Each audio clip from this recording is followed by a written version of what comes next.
If you're an electrician in today's industrial industry, there's a large chance you're going to have to put together a Harting plug once in your life. Hello, my name is Kevin Toyer, and today I'm going to be telling you the process of assembling a Harting plug.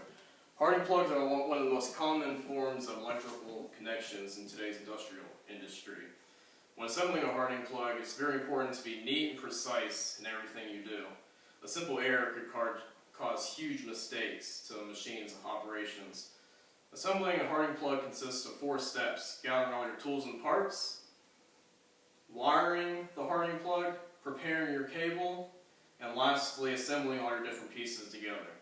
So allow me to begin telling you the process of assembling the Harting plug. As I stated, the first step is going to be to gather all your tools. You're going to need a crescent wrench, screwdriver, side cutters, and then also a knife, and if you choose, some electrical tape. Some special tools you may need are going to be wire strippers and then a ferrule crimper. As for the parts you're going to need, the main parts are going to be your plug insert. This is male because it has pins. You're going to need your cable, and you're going to need your Harting plug housings. And you're also going to need the ferrules, which will be attached to the end of your wires. So after you gather all your tools and parts, you're going to begin assembling the cable. The very first step when assembling the cable is you're going to need to strip your wire of its outer insulation. I've already previously done that. So you pull off your outer insulation, and then you want to make sure that you didn't cut into your wires, because if you were to cut into your wires, it could ultimately cause huge problems also in the function of the machine. Alright, after you strip the cables, you want to leave your ground cable, which is essentially the safety of the cable. You want to leave that the length that you cut it. For all the other 3 cables, you want to cut at least an inch off of them. By cutting an inch off and leaving the ground cable longer, it assures that should any cable come loose, your ground is the longest, so it's always going to be attached. So after you cut your cables, you're going to take your wire stripper and you're going to want to cut off the outer insulation of each wire. And you will do this for all 4 of the cables, and sometimes you may run into a time where you don't use all the cables that are in the wire, well, all the wires that are in the cable.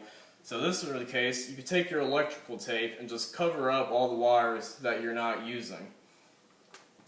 And now once you have all the wires stripped, you can begin taking your ferrules, which are also many times called wire sleeves, and you're going to slide them over.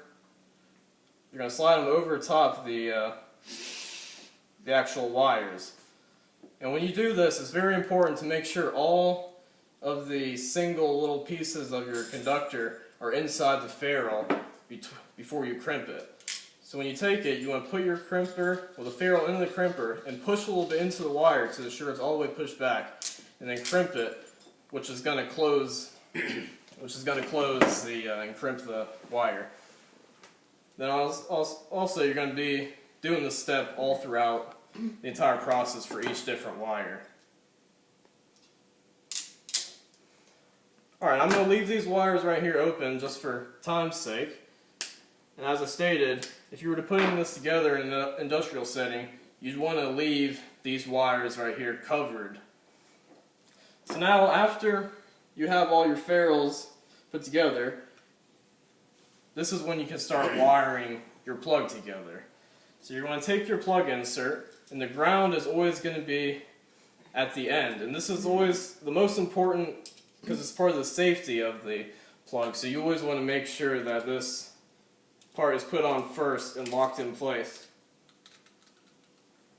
And it's always good to give a nice little pull to make sure that everything is perfectly tight and that nothing's going to come loose in the future. And the Harting plug insert itself is labeled 1 through 10 in this case. They can also range from sizes depending on the plug. And then in many cases, wire 1 is going to go to insert 1 on the plug, and so on and so forth.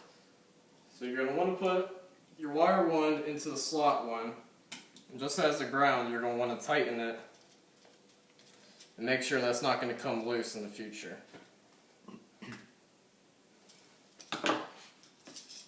So you're going to want to pull it and make sure it's all good. And now that you have it wired the way you want, you can begin putting together the Harting plug housing and then the plug insert. It's always good practice to keep the pin 1 on the top of the Harting plug and have the ground be in the bottom towards the clamp. So you're going to want to tighten the 4 screws that are in the tops of the plug insert into the housing. You also want to make sure these are tight, so in the future, if you were to pull the plug out, it wouldn't come undone. And lastly, you're going to want to tighten your clamp at the end of the Harting plug housing and make sure that's completely tight and that the wire will never come out if somebody were to pull on it. Alright, so once the cable is completely prepared, you can assemble it into its projected connection point, which in this case would be a female plug. So all you do is just pull it in and lock it into place. So in conclusion, putting together a Harting plug is going to be one of the main things you can do in an industrial setting. You always want to make sure you gather all your tools and parts together beforehand. Then you're going to want to assemble the cable. And after you assemble the cable, you want to wire it into your plug insert. And the last step is to put the 2 pieces, your housing and your plug insert, together. And as I've stated multiple times, it is extremely important to be precise and accurate in everything you do. Thank you. Yeah.